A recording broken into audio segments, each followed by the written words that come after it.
violence and other kind of violence.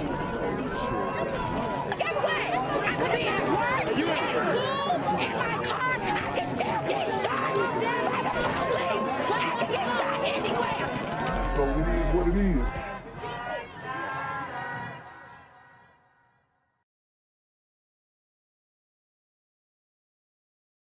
I'm here on the corner of MLK and Medgar Evers, and it's a very tranquil scene compared to just a couple hours ago where a drive-by shooting just took place. Excuse me, I'm getting live updates as we speak. I've just been updated to the amount of casualties from this drive-by shooting, and I'm getting reports that 2 people were actually declared deceased and 27 others were shot and injured but are in stable condition. And although we must pray for the families of the fallen, we must also praise God for the aim of the Super Gremlin. If you want to know more about the victims of this crime, make sure you add BGZM News 17 on Patreon at www.patreon.com/blackgenzmindset. Also, don't forget to like the video, share the video, subscribe to the YouTube channel, and comment on the video to continue the discussion on how we can find solutions to all this gun violence in the streets. For more hard-hitting news coverage from the community, by the community, I'm Jenquavius Jackson, here live, reporting from Atlanta, Georgia, BGZM News 17. And cut. All right, dog. Let's get the out of here before these niggas come back. Whoa. Yo. Ain't that nigga J? Nah, that ain't me. That ain't me. He just went live That ain't with me. that funky ass suit on. That nigga. That's not me. Hey, get that nigga. Jenquavius Jackson, here live, reporting from Atlanta, Georgia. Pray for me. And there's an ongoing murder investigation in Old Bridge. Police were called to Hannah Lane yesterday. A relative found the body of Deborah Brown Hepworth. Police believe she was killed. They are asking anyone with information or surveillance video of that area to give them a call. So, guys, here is the woman, Deborah, aka Sony Brown Hepworth. You know, auntie vibes, could be your godmother, could be your grandmother. And this woman, apparently, for one, she was divested, which still did not save her from the demon time activities in the community. Okay, because it appears that her husband actually passed away in June, as you can see under this photo here. So, guys, he's not the one who took her out. Who probably, the individual that probably took her out was part of the community. And it looks like she worked her whole life to get away from these super gremlins on demon time. And, you know, after her husband passed away, that was the last line of defense for that. And unfortunately, she was found beaten to death in her home. So let's read this article. A woman was found killed in her township home, officials said Monday. On Saturday, just after 11 a.m., a 911 call to Old Bridge Township Police reported that a relative had found a 65-year-old woman passed out in her residence. 65 years old. Officers responded to the Hannah Lane home in the Lawrence Harbor section of town and found Deborah Brown Hepworth, who was pronounced dead shortly after. Okay. Other than calling it a homicide, Middlesex County Prosecutor Yolanda Saccone, sounds like a sister, offered no other details on Monday, including a potential cause of death. Anyone with information or surveillance footage of the area has been asked to call Detective Addie Spinola of the Old Bridge Police Department. NYPD and MTA say crime is down on the subways, even lower than pre-pandemic levels. And they've got the numbers to back it up. But commuters are... Here they go, fudging these numbers again. They did it in Atlanta. Now they're doing it in New York. still worried about their safety. Eyewitness News reporter By the way, Chico. Jay Burkett has the story. You just have to be kind of smart about it, be aware of your surroundings. Riders are still watching their backs after months of relentless headlines about crime in the New York City subway. I feel a little bit safer, but not as safe as I could. I have to watch my back. Oh, yeah. Well, the NYPD's chief of department says the reality is far different, that crime is finally falling. See, they're trying to convince you guys, because I believe there's going to be a stark uproar in crime coming in the very near future, but they're trying to lull you to sleep and make you think, oh, crime was going down for 1 month. We are making measurable, sustained progress. Chief Ken Corey told MTA board members that this summer, the overall rate of transit crime fell below pre-pandemic levels. Crime in transit was 8.6% lower this year than it was in 2019, a difference of 339 crimes. The chief insists that the department's policing strategies are paying off, adding 350 officers to patrol the system while ordering other officers to conduct station visits while on routine street patrol. Officers are also enforcing so-called quality of life offenses like panhandling and boarding the trains with piles of trash. Wow, how do they get all that stuff on there? How do they get all that on there? Smoking and fare evasion. Chief Corey insisted that homeless outreach has been stepped up. We now have service providers there. We now have clinicians, and we're getting people the help they need. Union President Tony Utano praised the department's efforts. Chief Corey's presentation today strongly indicates to us that the mayor is following through on his commitments. End quote. In June, the MTA surveyed riders and found that barely half were satisfied with the subways and that crime was a major factor. One of the crimes most feared by riders is felony assault, which is up 18%. And we have a lot more work to do. But what I'm seeing right now is measurable, sustained progress. When I asked him specifically whether the worst was over, Chief Corey answered yes without hesitation. Driving down crime was a challenge for the NYPD. Convincing skeptical riders could prove no less difficult. I'm here on the corner of MLK and Frederick Douglass, where a shooting just took place. And as you can see, it's a pretty rough area. So I'm basically risking my life reporting on this madness. So make sure you do me a favor and hit the subscribe button. Like the video, hell, share the video. And make sure you go ahead and leave a comment down in the comments section to continue the discussion on how we can find solutions to all this son violence in the streets. I'm Jenquavius Jackson, here live, reporting from Atlanta, Georgia, BGZM News 17. All right, guys. So for the last story I have, we're going to be talking about remarks that Fat Joe made about it being okay to rob somebody.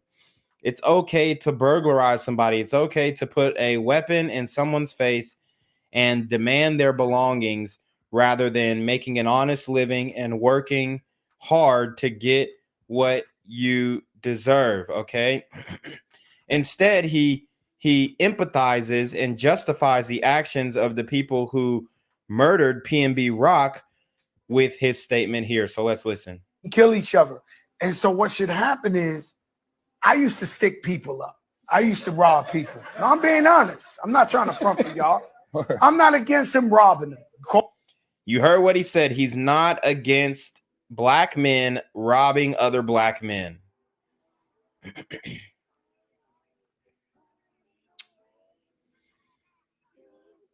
And this is the same Fat Joe who is behind the legislation to make it so that when these rappers rap about their violent lifestyles and violent crimes, the feds cannot use this as evidence against them in the court of law. This is the same Fat Joe, along with a whole host of other rappers, Jay-Z, Meek Mill, and a few others.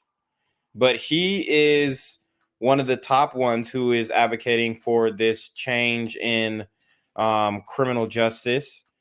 And now he is advocating for black men to rob other black men. Not to mention he is Puerto Rican, if I'm not mistaken. So he's not even black. Autumn, rob him. Why you gotta kill him? I agree. Why you gotta kill him? Why is the crowd laughing and clapping? Oh, yeah, rob him, honey, but don't kill him. It's disgusting. It's abhorrent.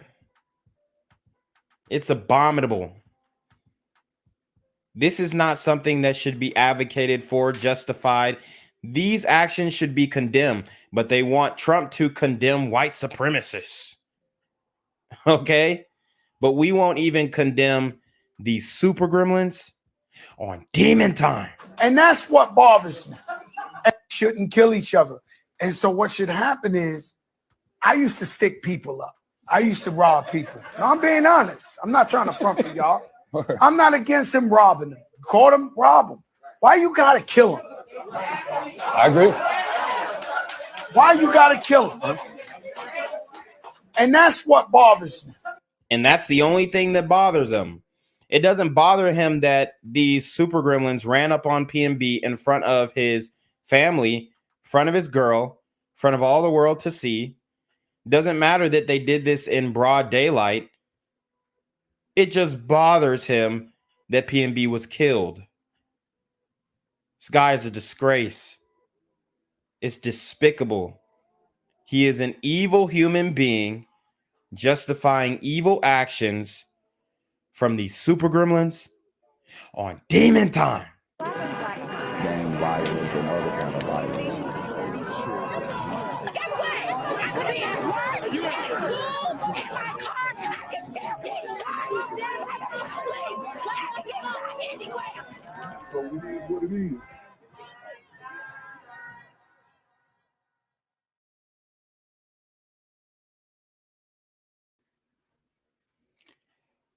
What's good, cyberspace? It's a Black Gen Z mindset. Make sure you go ahead and like, comment, share, subscribe, and let's get into the video. Wow, man. So if you guys did not see my video earlier, it was about PNB Rock, and essentially PNB Rock was killed by a super gremlin family. Now, I know this methodology is pretty unconventional, but this is where we're at in the community. It's what you guys got to understand. This is where we are at, where a mother, a father, a son come together to commit violent crimes against another black family.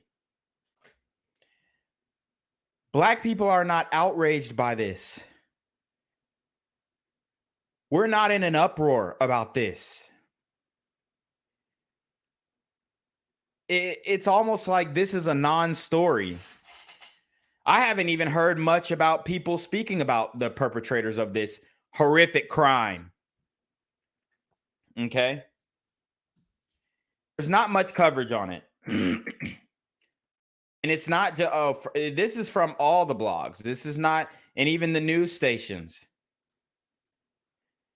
But we have information that tells us that the stepmother was arrested.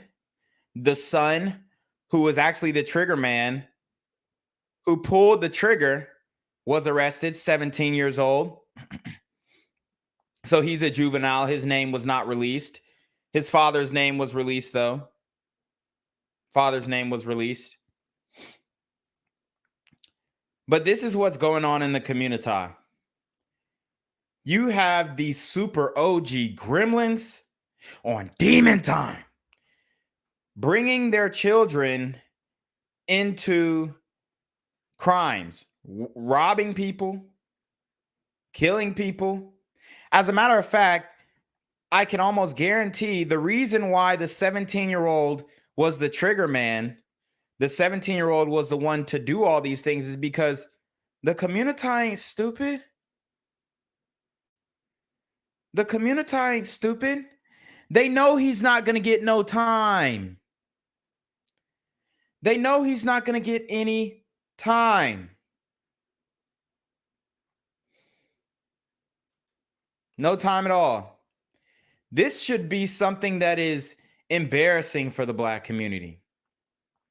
Something that we all come down hard on. Something that we're outside protesting for. And not leaving little bite-sized monuments. Okay? This is something that we should be irate about. The fact that you have a father and a stepmother having their child commit violent crimes against another Black man. I mean, really think about this. Imagine you're growing up with your family and your dad wakes you up one morning and says, "Hey, son, we need some cash. Put your clothes on." Gives you a gun and tells you, "Do what you need to do, young man. Do what you got to do. Because anything that you do will be absolved of accountability, absolved of responsibility, absolved of ownership. Everything that you do will not be judged, at least properly." So we just had Pop Smoke, who was killed by a 16-year-old. And he was with family too. I think with some cousins and maybe even siblings. Pop Smoke killed by a 16-year-old. Now you got PNB Rock killed by a 17-year-old. Nobody's talking about this. Nobody in the community is talking about this but me.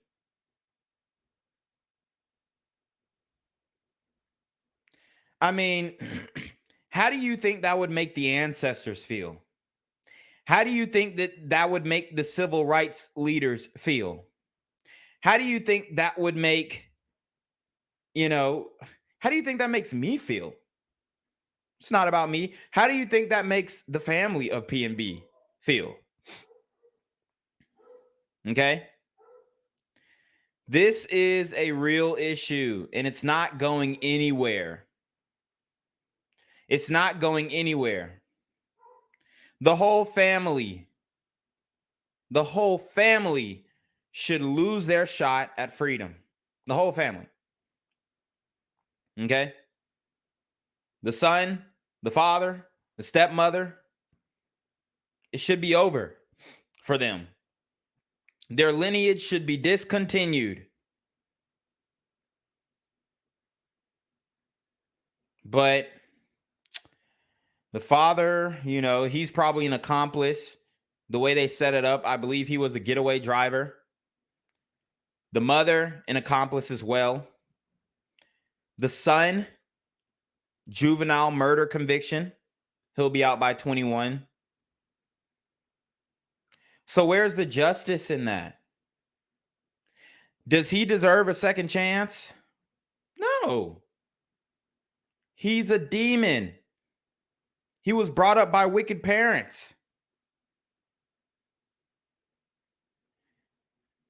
They pretty much determined his destiny.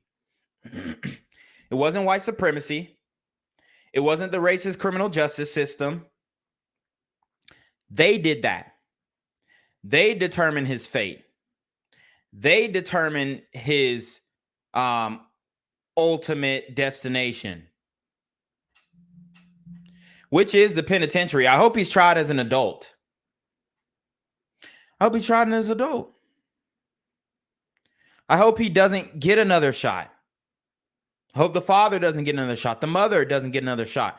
They don't deserve another chance because PNB Rock does not have another day where he will be able to inhale oxygen, where he'll be able to buy another chain, make another song, smoke another blunt with his girl, kiss his daughter on the forehead. He'll never be able to do any of those things again. Never. How is that right? How is that just? But then you have guys like Fat Joe who are justifying the fact that, hey, it was okay that they tried to rob him, right? But just don't kill him. Why you had to kill the man? Well, robberies are violent. So what happens if they don't give it up? Fat Joe, what happens if they don't give it up? It's a real question. It's a real question.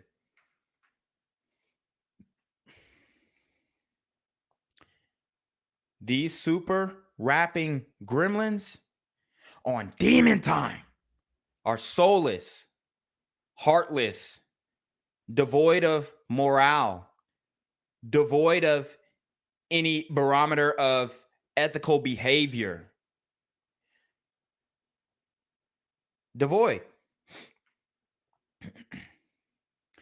And if I didn't believe in the First Amendment, I would say Fat Joe's ass should be locked up too for even inciting something like this. Oh, it's okay to rob, just don't kill him, on a nationally syndicated show. Okay? The only things that's saving his ass is the First Amendment. Okay? Shout out to Eric with the $10 Cash App. I appreciate that, my brother. You already know. Hold on. Hello? Where we at? Oh, you want to know where I'm at? We outside! You already know, man. This needs to be spoken on. And y'all know how YouTube gonna do me, so show some love, like the video. Make sure you like the video, share the video, hit the Cash App, hit the PayPal, hit the Super Trap. The banner is down below. Y'all know how YouTube already gonna do me. Okay? Y'all know how they gonna do me. So we need to get the message out because, unfortunately, these super gremlins and these super rapping gremlins on Demon Time, they have a louder voice than me. Yeah, they do. They've got a louder voice than me. But that doesn't mean that they're right. That doesn't mean that they're right. They're loud and wrong. Let's get into this news. Two arrests announced today in the shooting and killing of a rapper at a restaurant in South Los Angeles earlier this month. Eyewitness News reporter Sid Garcia with the story. 2 weeks after rapper PNB Rock was gunned down at the South Los Angeles Roscoe's House of Chicken and Waffles, the LAPD says they made arrests in connection to the murder. The rapper's real name is Rakeem Allen. Arrested in connection to his slaying, a 17-year-old boy who was booked for murder, and his stepmother, Chantel Trone, both were taken into custody yesterday. The 17-year-old was arrested in Lawndale. Chantel Trone was arrested. Shout out to Caleb West for the $5 super trap. He says, still can't believe it, Z. You telling me Rock got ran on by a whole family? Oh, say less. Yeah, man, you better believe it. You better believe it. PNB Rock got ran up on by a blended Super Gremlin family. Okay? For murder, and his stepmother, Chantel Trone, both were taken into custody. Chantel Trone. Chantel Trone, I believe, rather. Okay, let's see if we can get a picture of her. Chantel Trone. Arrested for accessory. Okay. We've got her. It's not a good picture. It's not the best picture. But we've got an image of her at least. We've got an image. Here is the woman of the hour. She my trap queen. Watch her hit the bendo. This is the trap queen. This is the trap queen. Okay? It's absolutely ridiculous. Here's another one. The earrings, I ain't gonna lie, it looks like those are pyramid earrings. But the women, lack of morality. The men, lack of morality. The children is bad, y'all. It is bad. Shout out to Amos with the $1 cash app. I got that. Oh, say less. Yes, sir. Yes, sir. I appreciate the cash app. Let's see if a message has come with that. No, no message with that one, but we did get one from Eric, and he says, "Great stream." I appreciate that, brother. But this is not good, y'all. This is not good when you have a mother and a father leading their child to the slaughter. This is where we're at. This is where we're at. And nobody has anything to say about it in the community. Nobody cares, bro. Nobody cares. That's the craziest part, I think. That's the craziest part. Shout out to Caleb West with the $5 super trap. He says, the employees are not snitching because they are afraid due to the father still out on the run. Oh, say less. Yeah, and that's a great point. That's a great point. I can get behind that. But this is a responsibility of the community to, for one, acknowledge that this is happening on a mass scale, not just, on a minuscule scale. To acknowledge that this is happening on a mass scale is the first thing that we got to do. That's the first thing that we got to do. First and foremost, okay? That's the first thing we got to do. Acknowledge it, that it's actually happening. Because the community will not acknowledge this fact. They won't. They won't. They are going to displace the blame on everybody else. Gliders, KKK, racist, white supremacists, criminal justice system. They're going to blame it on everything else. Yesterday, the 17-year-old was arrested in Lawndale. Chantel Trone was arrested in Gardena and booked for being an accessory to the murder. Freddie Lee Trone, the 17-year-old's father, is still at large. Detectives say he was involved in PNB Rock's murder as well. And this man is still at large. Excuse me. Still at large. And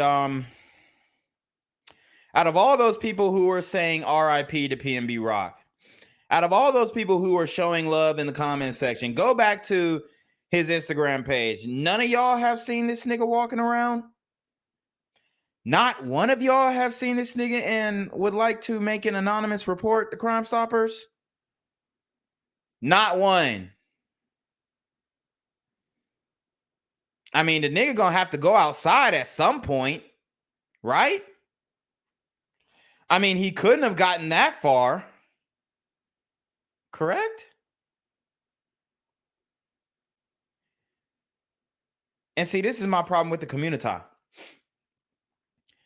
Y'all are so fake. You're so fake. And it's getting to the point where you're full of shit. Because this guy should have been apprehended. All the love that PNB Rock getting in the streets. This dude shouldn't be able to step outside without somebody at least running down on him, inflicting street justice at the bare minimum. At the bare minimum. All these people coming out talking about they PNB fans. And no, I was not a fan. I was not a fan of him. Didn't know many songs that he had. Never listened to a full album of his. But I know right from wrong. I know what the right thing to do in this situation. I know what it would be. And that's all that matters, honestly. On September 12th, Rock showed up at this Roscoe's with his girlfriend and posted on social media he was there. Police say the suspect went into the restaurant and robbed him. The rapper was shot and killed during a struggle for his jewelry. So there you have it.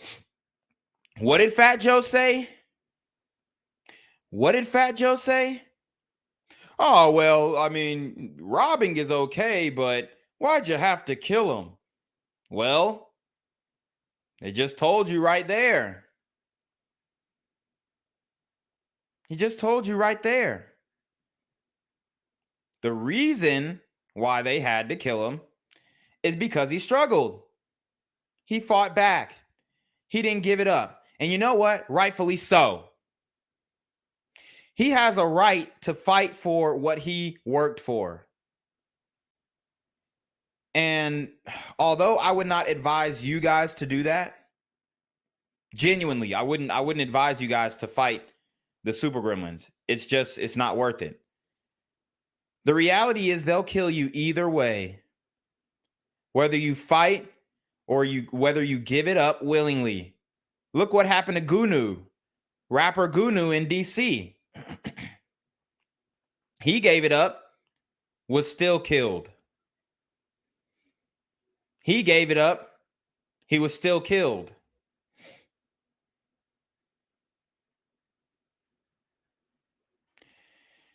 This is a real issue.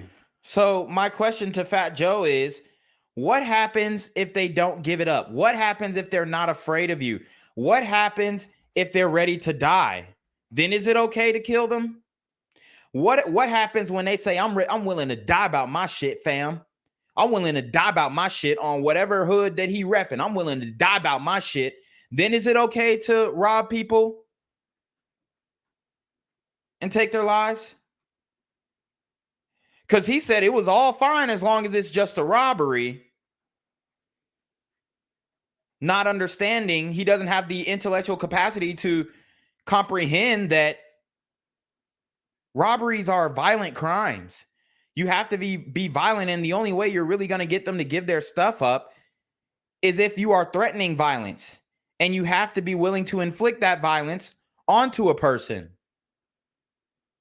So if you're a robber, you're a killer too. If you lie, you'll steal. If you steal, you'll kill. If you're a robber, you're a killer too. Let me repeat that. If you're a robber, you're a killer too. The morality lines are blurred once you get into these violent acts. Okay? He shot him 3 times. Shot the man 3 times. He didn't want to give it up. Shot him 3 times and took his jewelry. Robbed him. The rapper was shot and killed during a struggle for his jewelry. At the restaurant today, no one from Roscoe's would talk. A representative telling us they're not talking as long as Freddie Trone was still out there. So there you have it. The restaurant ain't talking because that man is still outside. The restaurant ain't talking because that man is still outside. Okay? The restaurant's talking because these Super Gremlins got them dogs out there. They got them goons. If you see these dogs in your front yard, just know upstairs I'm going hard. Bing bong. In fact, some customers at the restaurant and strip mall told us they were too afraid to talk to us on camera because Trone was still at large. The LAPD isn't saying much about how they arrested Trone's 17-year-old son and the teen stepmother because the investigation is ongoing. Detectives are asking for the public's help in finding Trone. If you see him, call police. Don't approach him. Detectives say he's regarded to be armed and dangerous. So, thankfully, we have identified the Super Gremlins who did this to PNB Rock. Okay? But that's not the end of it. Some developments that are coming together in the shooting death of rapper PNB Rock. Los Angeles police have arrested 2 people, including a minor, in connection with the murder of the Philadelphia native. Investigators are still looking for a 3rd suspect. The rapper, whose real name is Rakim Allen, was gunned down 2 weeks ago at the popular Roscoe's Chicken restaurant in LA. And it's already ironic enough that he was killed at a fried chicken joint. It's really that bad in the community, y'all. It's what you got to understand. New arrests announced today in the shooting and killing of a rapper at a restaurant in South Los Angeles earlier this month. Eyewitness News reporter Sid Garcia with the story. 2 weeks after rapper PNB Rock was gunned down at the South Los Angeles Roscoe's House of Chicken and Waffles, the LAPD says they've made arrests in connection to the murder. The rapper's real name is Rakim Allen. Arrested in connection to his slaying, a 17-year-old boy who was booked for murder, and his stepmother, Chantel Trone, both were taken into custody yesterday. The 17-year-old was arrested in Lawndale. Chantel Trone was arrested in Gardena and booked for being an accessory to the murder. Freddie Trone, the 17-year-old's father, is still at large. Detectives say he was involved in PNB Rock's murder as well. And that nigga look wicked too. Just looking at the mug shot, he looks wicked. And we might actually review that DJ Academics video on this one too. I've been meaning to get to it, but I think right now is pretty appropriate since we've got the people who have done this identified. We've identified them already. Honestly, this dude looks like a regular guy. Regular guy. No crazy indicators of demon time except his eyes, but no neck tattoos, no face tattoos, no real indicators. And that's the scary part. These super gremlins are on demon time. Well, on September 12th, Rock showed up at this Roscoe's with his girlfriend and posted on social media he was there.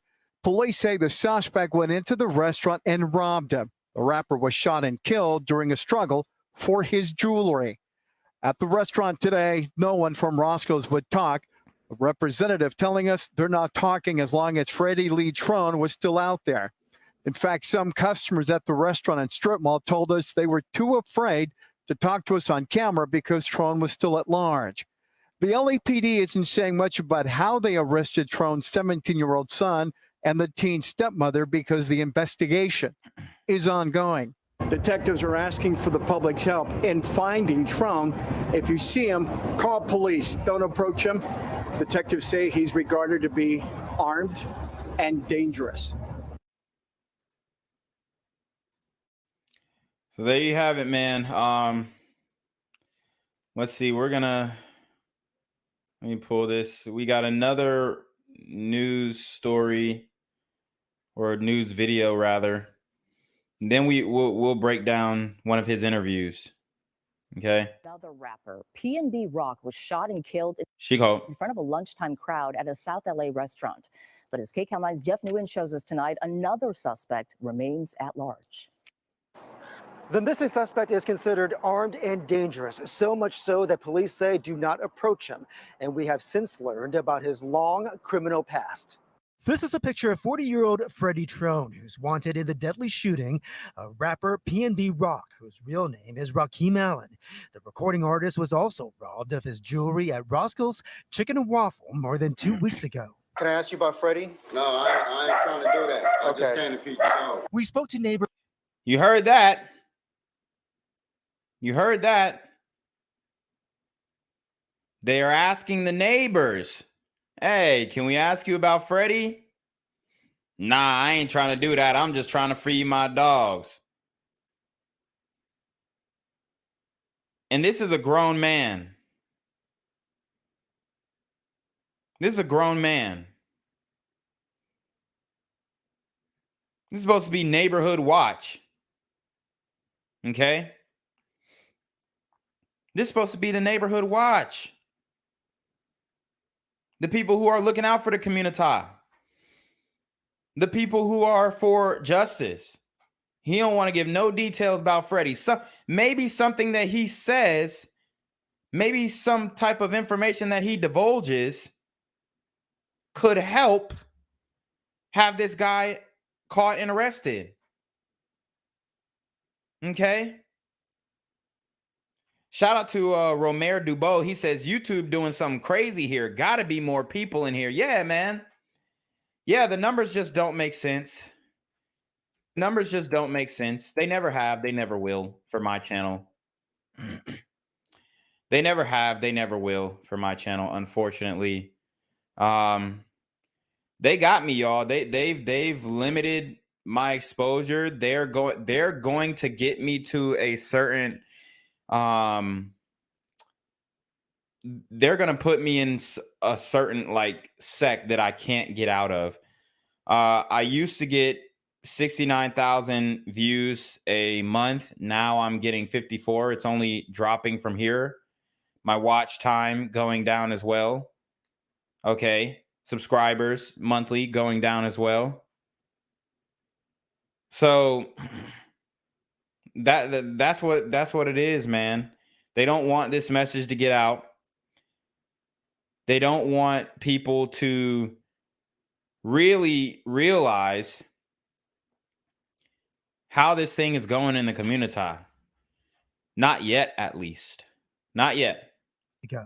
Can I ask you about Freddie? No, I ain't trying to do that. I just came to feed the dog. We spoke to neighbors at Trone's Gardena apartment that he shares with his wife, 32-year-old Chantel Trone. Police arrested her yesterday morning in connection with the murder.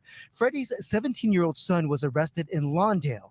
A task force waited for the suspects outside their homes and took them in without a fight. It's the name of safety. Criminal records show Freddie Trone went to prison in Of course, 2008, 6 years for possession of a firearm. So, of course, he's got a record.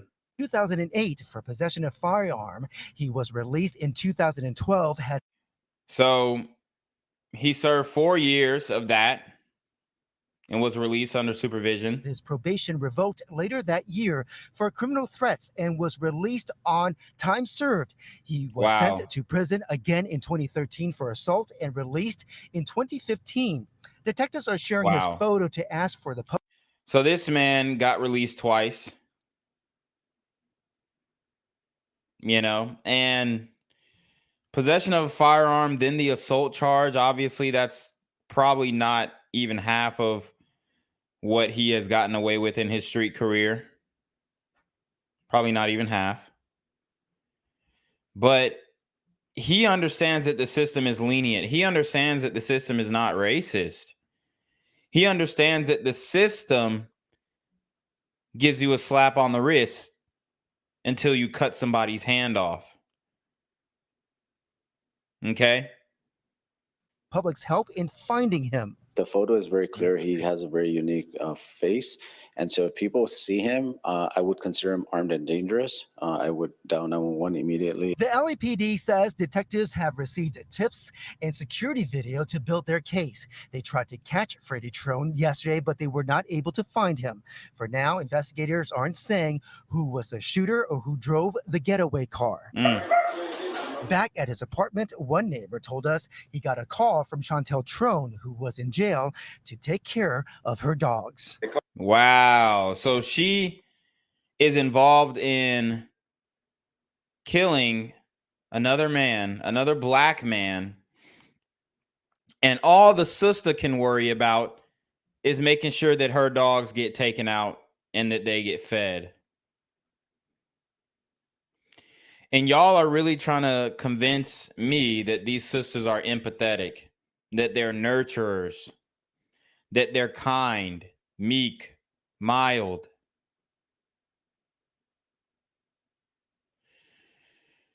Sheesh. Called me. I got a call this morning. The 17-year-old suspect is currently at a juvenile facility while his stepmother is being held here at LAPD's 77th Division. So there you have it. He's already in the juvenile center. He's probably going to be charged as a juvenile. They're going to say, oh, his parents coerced him into doing this, whatnot. But they can't be charged for the murders because they didn't pull the trigger themselves. But we'll see. Maybe they might charge them all with murder. Who knows? Who knows? But this is the dire states of the community at this moment in time. Her bail and court date have not been set. In South LA, Jeff Nguyen, KCAL 9 News. All right, guys. So that was pretty much the news coverage to give you guys a background on what is going on here. Just wanted to give you guys a little background on that. Now I'm going to see if I can pull up the PNB Rock interview with academics. There we go. It's 2 hours and 4 minutes. We're not going to get through it all, obviously, but we will try and get through.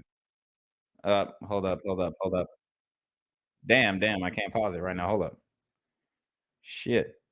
All right. But we're going to try and get through as much as we possibly can. So let me share the screen. So when the video is playing, I'm going to have to put my BGZM News 17 logo over it, like so, because this is copywritten material and academic strikes down shit. So we'll get into the video. We will get into the video and see what he was talking about and maybe get some insight onto who he was.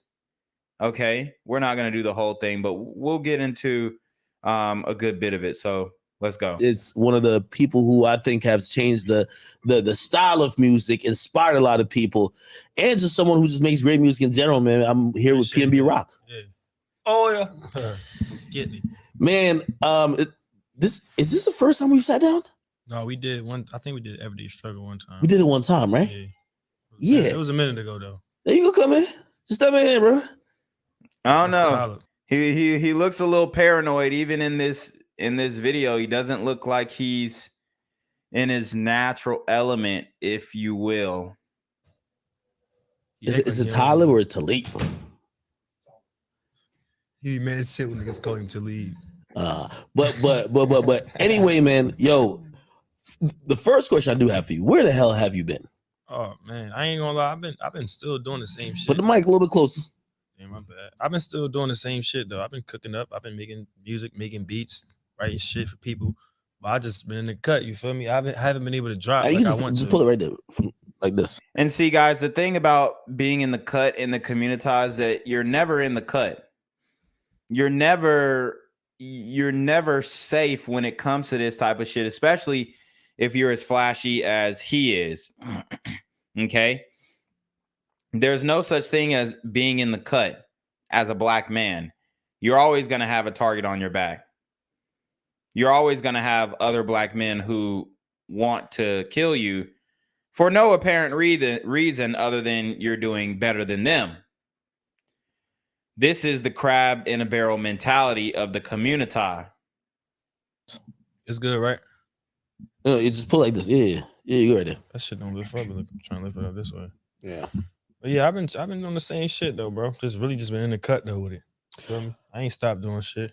I feel like from time to time, I'm usually like, whenever you go live or something, I'll pop in just kind of hear what you're saying, and I'll be reading the comments too. And I think a lot of your fans, mostly, they're usually saying, "What's up with the music?" Yeah, and I think that's the biggest question we gonna get addressed off top, because I think a lot of people believe you're a phenomenally talented artist. Yeah, so at the time of his untimely demise, he was in between labels and he wasn't dropping as much music as he was. And he was, generally talented. Obviously, there was a lot of auto-tune being used, but he could hold a note or two. You know what I'm saying? He could hold a note or two. So, he had some talent. And I think that, maybe just the pressures of the industry had gotten to him. Artist, great voice, they love your style, but I think they don't feel like they get fed enough, man. And how the audience is. I used to feed them, feel me, in the beginning. That's how I initially got the fan base that I got. Niggas know I used to be flooding.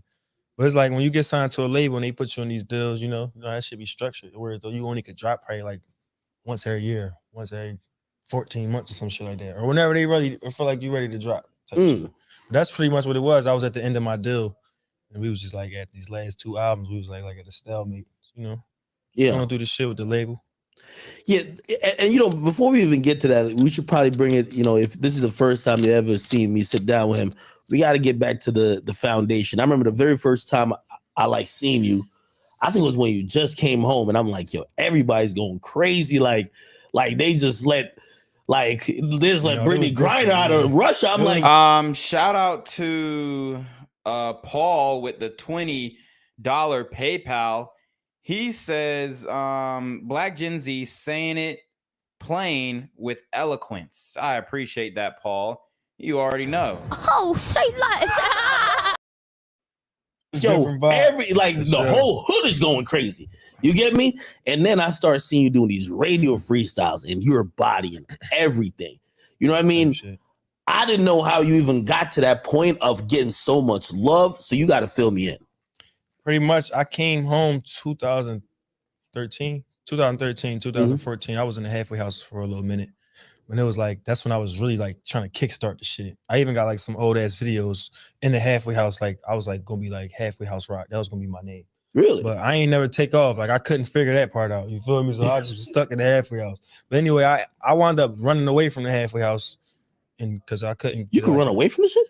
Okay, so guys, listen up. So he was in the halfway house, I believe, because he I think it was something that had to do with that charge that he had gotten. I think it has something to do with that charge that he had gotten when it comes to the weed and his girl and whatnot.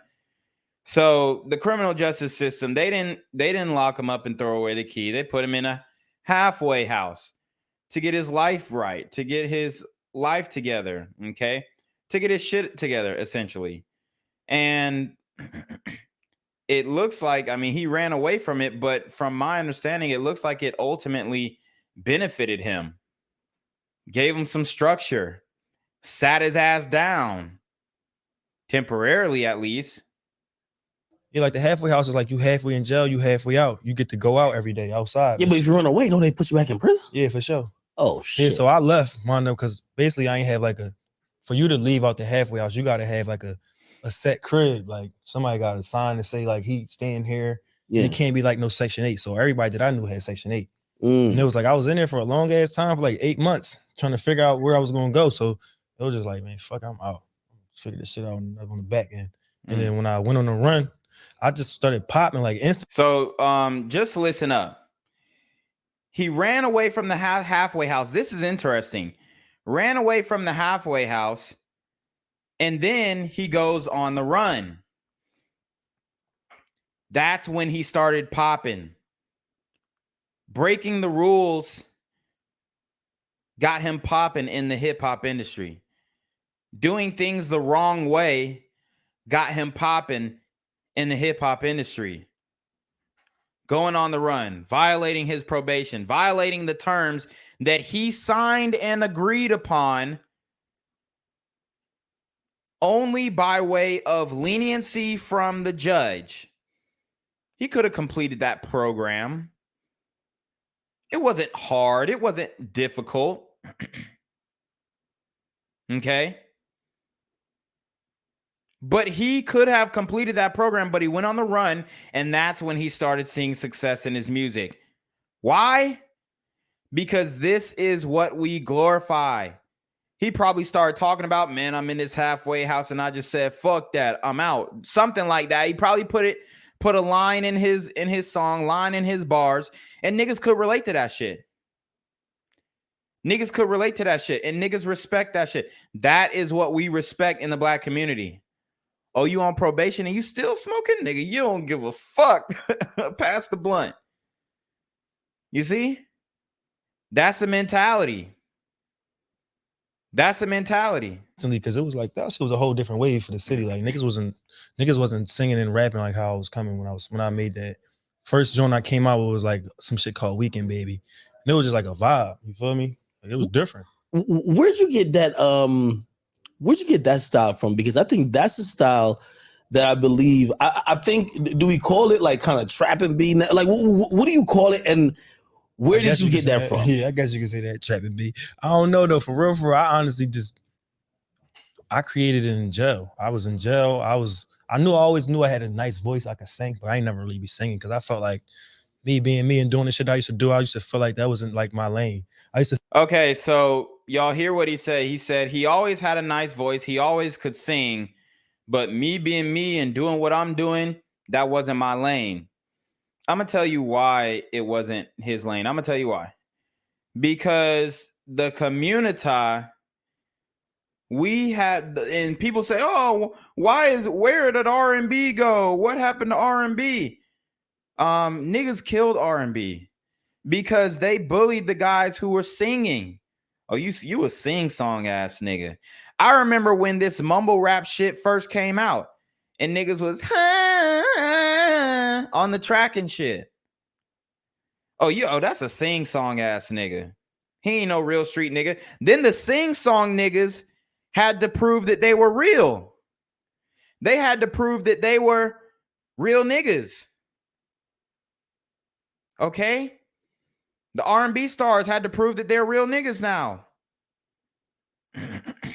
Even Tory Lanez, another sing-song nigga, he had to go on Hot 97 and prove that he could rap. Like he had bars like a lyrical rapper. So the sing-song niggas are not respected. The sing-song niggas are shitted on. And even the women shit on them, unless you're famous. Okay? Even the women shit on them. These sing-song R&B niggas, they're not rewarded in the community, at least anymore. Back in the day, they were. Back in the day, it meant something if you had a beautiful voice. If you could sing. Okay? If you could express yourself sonically. It meant something. Nowadays, if you ain't talking about killing shit, you don't matter. Just like R&B was like for soft niggas or niggas that wasn't. Hey, you in the from streets. Philly? It's a homeless Yeah. spitters. So yeah, exactly. I used to try to rap and all that shit, but I just always knew I had a voice. But when I went to jail upstate, I got locked up. I did 33 months upstate.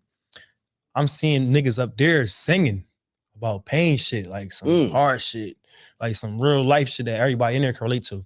It wasn't like the hottest shit, but it was like an idea for me to be like, yo, that shit hot. That Yeah, like, so he kind of took the edge I like off. the idea of niggas singing melodies and shit, but it's not. So listen up. So peep this. On the streets, it's some weak ass shit to be a sing-song nigga. It's some weak ass shit to make R&B and pour your heart out to a woman. Or just pour your heart out about your situation. It's some weak ass shit in the streets. But in prison, it's like a damn talent show. Everybody trying to show off that they got some. Everybody trying to show they got bars. Everybody trying to show that they're talented, that they can sing, that they can dance, that they can rap, that they can write. They can do a backflip. They can hoop. Okay? So on the streets, they'll make fun of you. Oh, that hooping ass nigga. Oh, you just a football nigga. You ain't killing shit. You ain't really drilling shit, even though you doing drills every day to better your physique. You ain't really killing. Oh, you just a football nigga. Oh, no, you just a sing-song nigga. You ain't no real nigga. You ain't no street nigga. That is why Chris Brown had to affiliate himself with the Pyrus. That's why. Because he wasn't getting the validation that he wanted and yearned for from the black community. That's why he joined a gang. That's why. Because he wasn't being validated by the black community because they were saying, oh, he a soft ass nigga. He a sing-song ass nigga. Oh, that nigga be dancing and doing the tick dance and all that shit. Oh, he ain't about that real shit. He ain't ready to kill. He ain't ready to rob. He ain't no real street nigga. So even though Chris Brown has not killed anybody or directly got caught for robbing anybody, he's good now just because he's affiliated. See, this is the way the community works. This is the sick shit that I'm talking about. like for no like almost like crying over a girl type shit. Like that shit hot. So I really just started doing my little shit. You feel me? And I was kind of shy to bust out with it at first, but my celly I had a celly, my man. He was in there like just egging me on, like, nigga, you probably ass. That's why you don't want nobody to hear your shit. You feel me? Like, and I just spit him like probably 1 or 2 joints, and he was hype as shit, like too hype. Niggas in jail don't be hype, you feel me? Like, that shit ain't really nothing to them. But my shit was kind of different because it just was a different sound. And it was like a wave, you feel me? It was some different wavy shit. I was talking about the pain shit, the struggle shit too, but I was putting some sauce into it. I was young. I was only 19. Everybody else up there, 30s, they old as shit, you feel me? They ain't been outside in a while. I'm coming with the new lingo, all that. But pretty much that's how I really got popping. I got popping in jail first, you feel me? Like, So how did the people like in the streets kind of like, even hear it though? I came home and started flooding. I started getting SoundClick, getting beats on SoundClick. And I was putting my shit on SoundCloud. And really, that's just what it was. Me and my niggas from my block was just promoting that shit on Instagram and shit like that. And niggas just started fucking with it. It was an instant, like, it wasn't like, it ain't take long for me to take off at all. Like, I'd probably say within a couple months, like 5-6 months, and my shit was already booming. I remember this is how I looked at you. And I said, this is if Drake grew up in the hood. You know what I mean? In a way, you know what I mean? It's like he has a voice. He's not fully singing like trying to hit crazy notes, but it's melodic enough. But he's talking about street shit, pain that like you got to been through some shit to really be able to relate to. Yeah. You know what I mean? So that's really what it was. And when I came home, I was giving them all of that. But I told you I was in the halfway house and I was on the run, so niggas didn't know that part of it. They just thought I was just out here, new, fresh talent. They ain't know I was on the run the whole time. So I was just getting my shit going, and then to the point where I was getting shows and bookings and shit, like everything. So I had a show in Atlantic City, and this was the first time like I had like an out of the city type of show too. It was like at a casino or some shit. So we checking in and checked into the rooms. I'm in the casino. You hyped. Yeah, I'm just vibing down. I'm in the casino. I'm ready to go gamble. Man, some niggas, some white people at the board me like with the paper with my face on it, like, yeah, you Rakim Island, you gotta come with us. I'm like, fuck it. I'm BNB Rock. I ain't Rakim Island. I don't even know who that is. Like, this is like some bounty hunters or like cops. Oh, it's like niggas don't know that in some of these casinos they got that facial recognition shit. And if you got like a state detainer, like my shit ain't no city shit. It was a state detainer. So or probably even if you got federal, I don't know, but damn, it's being as though I had a state detainer. So they caught his behind up right before he was finna do a show at a casino in Atlantic City. See? And although he was able to pop off with the music in the streets, he still needed to be held accountable for what he did in the past. Shout out to let's see, we got another PayPal in. Shout out to the brother Paul. He writes, I'm only pointing this out. Shoot, let me see. The messages always do this stupid stuff. I'm only pointing this out because it means I am a woman, not Paula. Oh, okay, your channel gets better every day. Oh, okay, my bad. I said Paul. Shout out to Paula. You already know she's outside with it. Hold on. Hello?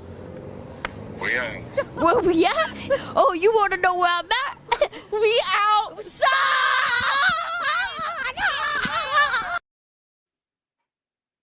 They hit me with the facial recognition joint, you feel me? And jeez, my shit just came up on their system. And they was like, yeah, we don't know you. Like, we didn't know you had a show. We didn't know nothing about none of that. We know that you got a warrant. You feel me? Like, I'm like, damn. Like, they booked me. I did my little time. I had owed them like 6 months or some shit. But then the mix of me getting that time, that's like when niggas was really like tapping in, like, no, he really stamped. Yeah. He really booked again. Like, damn, we was just fucking with him. Like, and now he locked up again. So, that shit just give you a different in the streets. When you came out, shit's on fire. Yeah, when I came home, that's when you probably seen Yeah. So now I was after 6 months. So I went from like 5,700 followers, and like the next thing I talked to my manager, he like, damn, you just got like 27,000 followers in like 2 days. I'm like, damn, what the fuck going on? He like, nigga, this shit popping out here, you feel me? And then a whole bunch of strings was getting pulled. I started meeting niggas and shit. Labels start coming up to the jail. Really? Yeah. They coming to the jail meeting? I met O in the jail, yeah, Orlando, Wartenberg. Oh, Orlando's a fucking hustler. Yeah. Wow, guys, that's very interesting. That's very interesting. Did y'all hear that? Did y'all catch that? The label heads are recruiting niggas from the prisons. So we were under the false dispersion that there was a school to prison pipeline. Now in 2022, there is a school to prison to rap music industry pipeline. You've got these label producers, executives, managers pulling up to the prison asking for these niggas to dance, asking for these niggas to sing. So, yo, I mean, they going to a visit, having these niggas perform on the spot, having them sign record deals while they got 2 years still left on their sentence. And you wonder how all these niggas are getting out with a slap on the wrist. Like C Blue, who shot himself and an officer. Like 22 G's, who was able to make bail on an attempted murder charge. And these labels are financing these things. This is wicked, man. Them niggas, cause that shit was really rolling like that. Like, you know, he just had got Fetty Wap around that time too. So it was like he had all the hood niggas. He knew what man. the fuck was going on. You feel me? He knew the wave. And that pretty much was it, bro. Like, I had so much different niggas coming at me. I had got my video aired on MTV, BT while I'm in jail. Like, you feel me? I ain't even get to see none of this shit. I'm just hearing about it and all through the mail. I'm getting fan mail, all type of shit every day. Damn. Like, fans, like literally real fans. Like, at this point, you're like, I can't wait till I get out, right?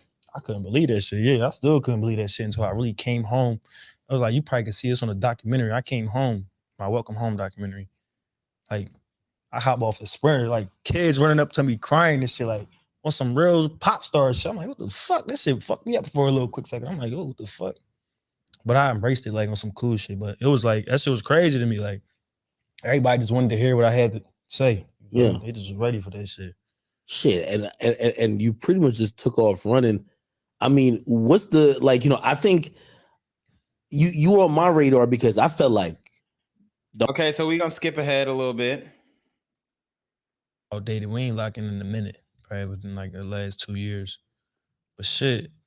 Why haven't y'all like been together a little bit more? Because like, I don't know. I feel like y'all got like great synergy music wise, and it always looked like y'all just always vibe together, man. That's my guy. That's my brother. We still tapped in, but it's like, you know, niggas got families and shit now. That shit way different than 2016, 2017. Like, damn, that do change shit. He got 2 kids. I got 2 kids. I want to fast forward to when they start talking about him getting robbed. Man, they kid. They ain't no fucking. Let's see. They here with me to the long haul. You feel me? And it's just like I didn't really. I seen that shit, but I laugh at that shit. You feel me? Like I like, damn, I did some dumb shit. Like I'm willing to admit it. Like I ain't sitting here harboring and sad. Like fuck, I fucked up this. They be like, damn, fuck. You feel me? Like the first thing I remember happening was the shit with it's the Rolling Loud shit. It's the shit with Lil B. Yeah. And I remember that happened. And it was one of those things where I'm like, it's the first time I seen like social media was like, yo, we usually love when our rappers really about that life until this was the cool right here. Wait, it wasn't fucking with them. Yo, as soon as they seen it, they was like, nah, not this one. Nah, we was bullying them. God damn. Where is that part? Let's see. Gotta speak on it. Yeah. Like, you gotta let the people know. Like, that's why you be seeing a whole bunch of people, like, they'll do some little shit and they'll give a big ass public apology about the shit because it can go left quick. Yo, and by the way, we're in that wave now. Like, back then, you can't say shit now. Yeah, back then, like, maybe you could do some shit you think is sliding. Like, put it like this. I don't know if you just seen, like, Beyonce and, who was it, Lizzo. There's, like, some random, like. I don't know what the hell they talking about. Hold up. I don't like the fact that words though, like, cause I'm one of those niggas. I reach out to niggas. Like, I feel like I'm cool like that too. Let's see. You know what? It's a lot of effort. Since since we pretty much already heard that snippet where he was talking about getting robbed, but that was very interesting to know kind of how he came up, how the music industry pretty much recruited him straight out of prison. I mean, they're pouring gasoline on a fire, man, with that type of shit. It's almost like encouraging these guys to get locked up and start a music career. And the more heinous the crime, the better their career will go, pretty much. The mentality in the communities is it's sad, bro. It's sad. Nobody is talking about this story. I haven't heard much on it. I really haven't. And that is a tragedy in and of itself. That's a tragedy in and of itself. I mean, even when you search it on Google, like, these sites are not even getting that many hits on this one compared to other stories.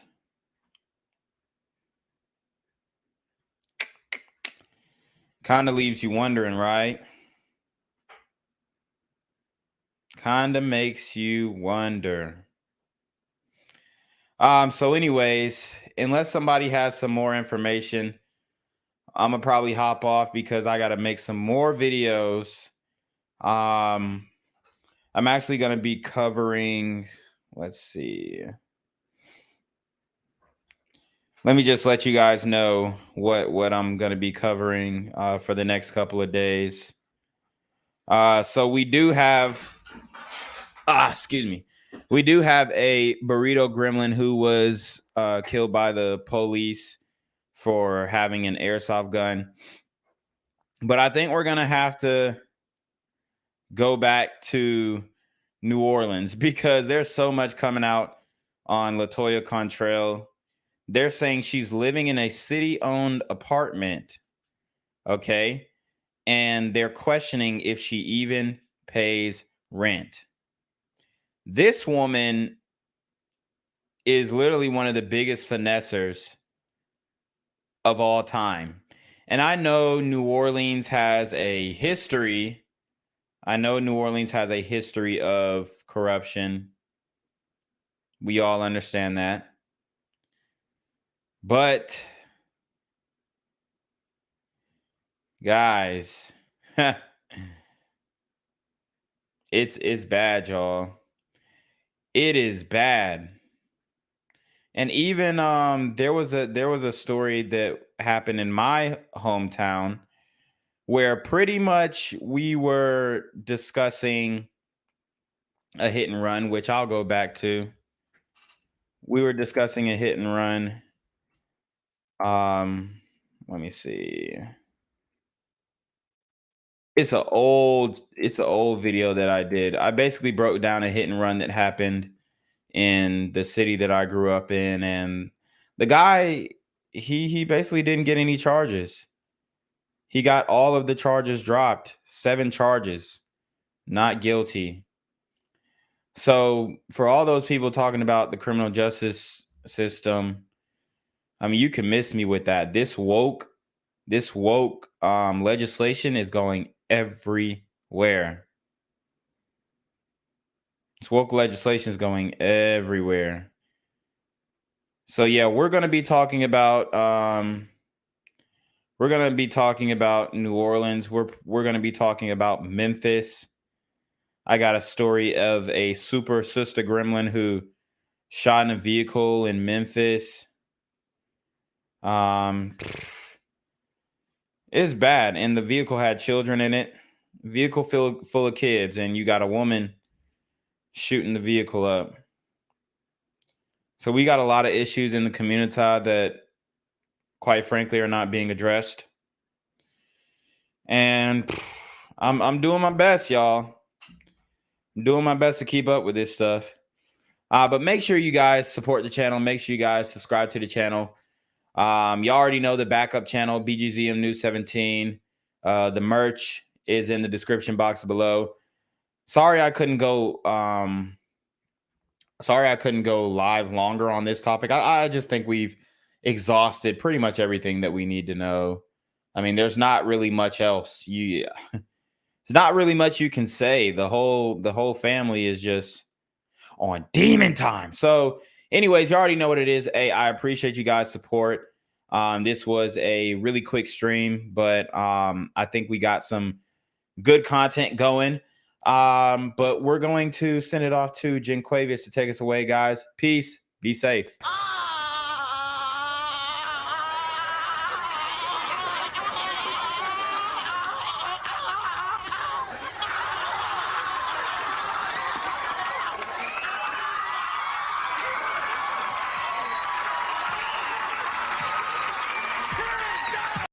I'm here on the corner of MLK and Medgar Evers, and it's a very tranquil scene compared to just a couple hours ago where a drive-by shooting just took place.